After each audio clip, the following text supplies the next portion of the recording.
എല്ലാ കാലത്തും എം ടിയുടെ മനസ്സിൽ എം ടിയുടെ ഗ്രാമമായ കൂടല്ലൂർ ഉണ്ടായിരുന്നു. കൂടല്ലൂരിനെ കുറിച്ച് എം ടിയോട് ചോദിച്ചപ്പോൾ അദ്ദേഹം പറഞ്ഞത്, പുഴ നിള എങ്ങനെയാണോ എൻ്റെ ജീവനാഡിയായി നിൽക്കുന്നത്, അതുപോലെ തന്നെ ഒരു ജൈവബന്ധം എനിക്ക് എൻ്റെ നാടുമായുണ്ട്, കൂടല്ലൂരുമായുണ്ട്. കാരണം ആ ഗ്രാമമാണ് എനിക്ക് ശബ്ദവും ബിംബങ്ങളും വാക്കുകളും തന്നതെന്നതാണ്.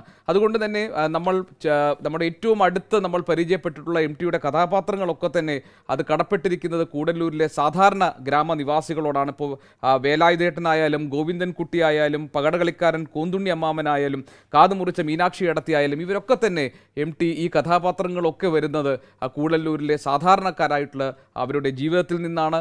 അപ്പോൾ എം ടി എങ്ങനെയാണോ കൂടല്ലൂരിനെ ചേർത്ത് പിടിച്ചത്, അതുപോലെ തന്നെ കൂടല്ലൂരിൻ്റെ മനസ്സിലും ഒരിക്കലും മായാത്ത മുദ്രയായി എം ടി വാസുദേവൻ നായർ എന്ന പേരുണ്ട്. കൂടല്ലൂർ ഗ്രാമത്തിലേക്കാണ് നമ്മൾ ഇനി പോകുന്നത്.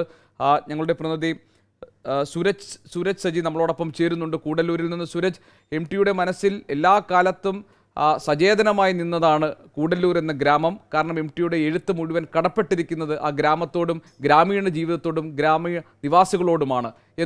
എങ്ങനെയാണ് എം ടിയുടെ ഈ വിയോഗത്തെ ഗ്രാമം ഉൾക്കൊള്ളുന്നത്? എന്താണ് അവിടെ നിന്നുള്ള വിവരങ്ങൾ? ഗോപികൃഷ്ണൻ സൂചിപ്പിച്ചതുപോലെ തന്നെ ഈ കൂടല്ലൂർ തന്നെയായിരുന്നു എം ടിയുടെ കഥാപരിസരം എന്ന് തീർത്തും പറയാം. ഇവിടെ നിന്ന് പല കഥാപാത്രങ്ങൾക്കും ജന്മം നൽകിയ ഒരു നാടാണ്.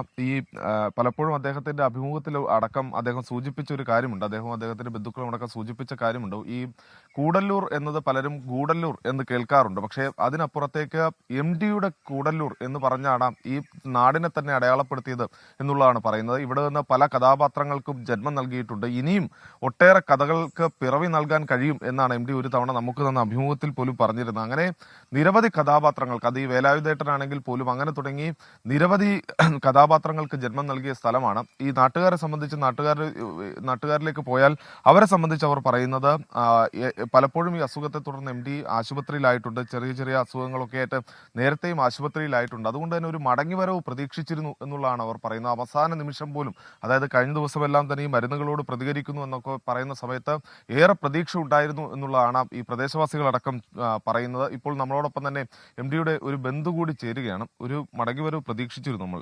തീർച്ചയായിട്ടും ഒരു മടങ്ങിവരവ് പ്രതീക്ഷിച്ചിരുന്നു. പല സമയങ്ങളിലായിട്ട് അസുഖമായിട്ട് ഹോസ്പിറ്റലിൽ ഉണ്ടാവാറുണ്ട്, ICUവിലാവാറുണ്ട്, തിരിച്ചു വരാറുണ്ട്. വീണ്ടും പഴയ പോലെ ഇല്ലെങ്കിലും ആരോഗ്യം വീണ്ടെടുക്കാറുണ്ട്. പ്രാവശ്യം അങ്ങനെ തന്നെയാണ്. ഇപ്പോൾ 4 ദിവസം മുന്നേ ഞങ്ങളൊക്കെ പോയി കണ്ടിരുന്നു. ICUവിലായിരുന്നു, വയ്യാതെ കിടക്കുകയാണ്. നമ്മൾ പക്ഷേ ദൈവത്തോട് പ്രാർത്ഥിക്കാറുണ്ട് എപ്പോഴും തിരിച്ചു വരണേ എന്ന്. തിരിച്ചു വരുമെന്ന് തന്നെയാണ് ഞങ്ങളൊക്കെ പ്രതീക്ഷിച്ചിരുന്നത്. ഇവിടെ ഒത്തിരി കഥാപാത്രങ്ങൾക്ക് ജന്മം നൽകിയിട്ടുണ്ട് ഈ നാട്.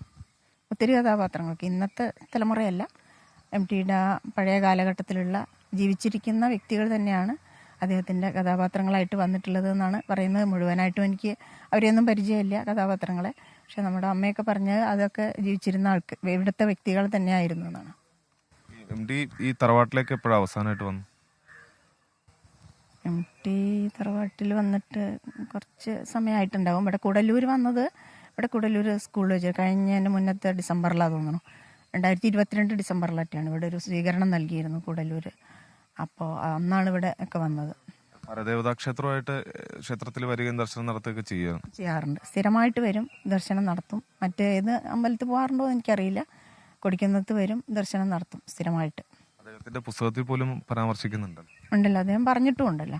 ബാക്കി ദൈവം ഉണ്ടോ എന്ന് ചോദിച്ചാൽ അറിയില്ല. പക്ഷെ കൊടിക്കുന്നത്ത് അമ്മ, ഞങ്ങളെല്ലാവരും വിശ്വസിക്കുന്ന അങ്ങനെയാണ്. ഇവിടെയും അച്ഛൽ ഞങ്ങൾക്ക് ചോറ് കൊണ്ടുവന്നതെന്ന് ഭഗവതിയാണ് തന്നെയാണ് ഞങ്ങളൊക്കെ വിശ്വസിക്കുന്നത്. പലപ്പോഴും അത് പറയുകയും ചെയ്തിട്ടുണ്ട്. പലപ്പോഴും പറഞ്ഞിട്ടുണ്ട്. കാരണം ഞങ്ങളൊക്കെ ഇന്നും അതെ, അവിടെ എന്തൊരു കാര്യത്തിന് തുടക്കം കുറിക്കുമ്പോഴും ഞങ്ങൾ കൊടിക്കുന്നത്ത് പോയിട്ട് ആദ്യം തൊഴുത് പ്രാർത്ഥിച്ച് വഴിപാടുകൾ ചെയ്തിട്ട് തന്നെ, അതുപോലെ തന്നെ എം ടി അങ്ങനെ തന്നെയായിരുന്നു. കുമരനെല്ലൂർ സ്കൂളിൽ ഇപ്പോഴും അദ്ദേഹം പഠിച്ചതിന്റെ ഹാജർ ബുക്കുകളൊക്കെ ഉണ്ട് അല്ലേ? അങ്ങനെയാണല്ലോ പറയുന്നത്. എം ടിയുടെയും അക്കിത്തത്തിൻ്റെയും ഒക്കെ ഓർമ്മകളും ഒക്കെ ആയിട്ട് അവിടെ ആഘോഷങ്ങളൊക്കെ നടന്നിരുന്നു. അന്ന് അതിൽ പങ്കെടുത്തിരുന്നല്ലോ അദ്ദേഹം. ഇതാണ് എന്തായാലും അദ്ദേഹത്തിന്റെ ഓർമ്മകളിലൂടെ ഇങ്ങനെ ഈ നാട് പോവുകയാണ്. പ്രത്യേകിച്ച് ഈ തറവാട് മാത്രമല്ല, കുമരനെല്ലൂർ ഹൈസ്കൂളിലേക്ക് എത്തിക്കഴിഞ്ഞാൽ അദ്ദേഹത്തിന്റെ ഹാജർ ബുക്കുണ്ട്, അദ്ദേഹത്തിന്റെ ഹാജർ അടയാളപ്പെടുത്തിയ ബുക്കുണ്ട്. അങ്ങനെ തുടങ്ങി കൂടല്ലൂരിലേക്ക് വന്നു കഴിഞ്ഞാൽ കൂടല്ലൂരിന്റെ ഓരോ മുക്കിലും മൂലയിലും എല്ലാം തന്നെ എം ഡിയുടെ ഓർമ്മകൾ നിറഞ്ഞു നിൽക്കുന്നു. ആ ഓർമ്മകളിൽ തന്നെയാണ് നാട്. അതിരാവിലെ തന്നെ ഇവിടെ നിന്ന് ആളുകൾ ബസ്സിനൊക്കെയാണ്, കോഴിക്കോടേക്ക് അദ്ദേഹത്തെ ഒരു നോക്ക് കാണുന്നതിന് വേണ്ടി ഇവിടെ നിന്ന് ബസ്സിൽ വരെ ആളുകൾ യാത്ര തിരിച്ചിട്ടുണ്ട്. നമ്മൾ രാവിലെ വരുന്ന സമയത്തൊക്കെ കണ്ട കാഴ്ച അതാണ്. ഇവിടെയുള്ള ഈ മേഖലയിലുള്ള നാട്ടുകാരടക്കം ഇപ്പോൾ നിലവിൽ ഈ കോഴിക്കോട്ടെത്തി MD കാണാനുള്ള ഒരു ശ്രമത്തിലാണ്. നാടിനെ സംബന്ധിച്ച് MD ഓർമ്മകളിലാണ് ഈ കൂടല്ലൂർ എന്ന നാടുള്ളത്. ഗോപികൃഷ്ണൻ. സൂരജ് സജിയാണ് വിവരങ്ങൾ നൽകിയത്. നേരത്തെ യുക്തിവാദികളുടെ ഒരു സമ്മേളനത്തിലായിരുന്നു MD വാസുദേവൻ നായർ അവിടെ പ്രസംഗിച്ചു. ദൈവമുണ്ടോ എന്ന് എനിക്കറിയില്ല, പക്ഷേ കൊടുക്കുന്നത്തമ്മയുണ്ട് എന്ന് ഞാൻ പറയും. അത് പിന്നീട് വലിയ ചർച്ചയാവുകയും ഒക്കെ ചെയ്തു. യുക്തിവാദികളുടെ സമ്മേളനത്തിൽ വെച്ച് അദ്ദേഹം അത്തരമൊരു പരാമർശം നടത്തി. പിന്നീട് അദ്ദേഹം അത് പലപ്പോഴും അതിനെപ്പറ്റി എഴുതുകയും ഒക്കെ ചെയ്തിട്ടുണ്ട്. നേരത്തെ സൂരജും ഒക്കെ പറഞ്ഞതുപോലെ കുമരനെല്ലൂരിൻ്റെ ഒരു ഭാഗ്യം, ആ സ്കൂളിൻ്റെ ഒരു ഭാഗ്യം, 2 ജ്ഞാനപീഠ ജേതാക്കൾ ആ സ്കൂളിൽ നിന്നുണ്ടായി എന്നത് ചെറുതല്ല. അതൊരു വലിയ അനുഗ്രഹമാണ്, വലിയൊരു ഭാഗ്യമാണ് ആ നാടിനുള്ളത്. ആ നാട്, അദ്ദേഹം കുമരനെല്ലൂരിനെ പറ്റി പറഞ്ഞിട്ടുള്ളത്, MD പറഞ്ഞിട്ടുള്ളത്, എനിക്ക് എഴുതാനുള്ള കഥാപാത്രങ്ങളെ തന്നത് കുമരനെല്ലൂരിലെ പുൽമേടുകളാണ്, പാടവരമ്പാണ്, മുളങ്കൂട്ടങ്ങളാണ്, മല താഴ്വാരങ്ങളാണ്. അപ്പോൾ അവിടെ നിന്നാണ് ഞാൻ ഈ കഥാപാത്രങ്ങളാകെ ഉൾക്കൊണ്ടിട്ടുള്ളതെന്ന്. ഇപ്പോൾ കുമരനെല്ലൂരിൽ പോകുന്നവരൊക്കെ അവിടെ ചെന്നാൽ, ഇപ്പോൾ MD വാസുദേവൻ നായരുടെ നാട്ടിൽ ചെന്നാൽ MD കഥകളിലെ, ചെറുകഥകളിലെ, നോവലുകളിലെ കഥാപാത്രങ്ങളാണ് ആ പരിസരമാകെ. അവരാണ് അവിടെ ഉള്ളത്. അത് പല പേരുകളിൽ, ചിലപ്പോൾ അതേ പേരുകളിലൊക്കെ നമ്മളുടെ മുന്നിൽ വരും.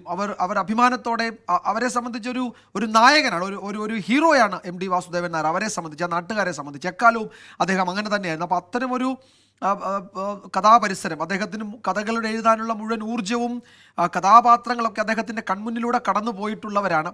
ആ കഥാപാത്രങ്ങളാണ് അദ്ദേഹത്തിൻ്റെ പാത്രസൃഷ്ടിക്ക് ആധാരമാവുകയും ചെയ്തിട്ടുള്ള യഥാർത്ഥ ജീവനുള്ള അവിടുത്തെ വ്യക്തികൾ തന്നെയായിരുന്നു.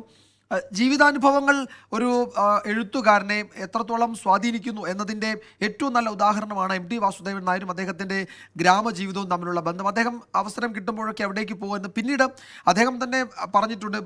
ഭാരതപ്പുഴയെ പറ്റി, നിളയുടെ കഥാകാരൻ എന്ന് വെറുതെ പറയുന്നതല്ല, നിള നദിയും അദ്ദേഹവും അങ്ങനെ മാറ്റി നിർത്തി പറയാൻ കഴിയുന്നതല്ല.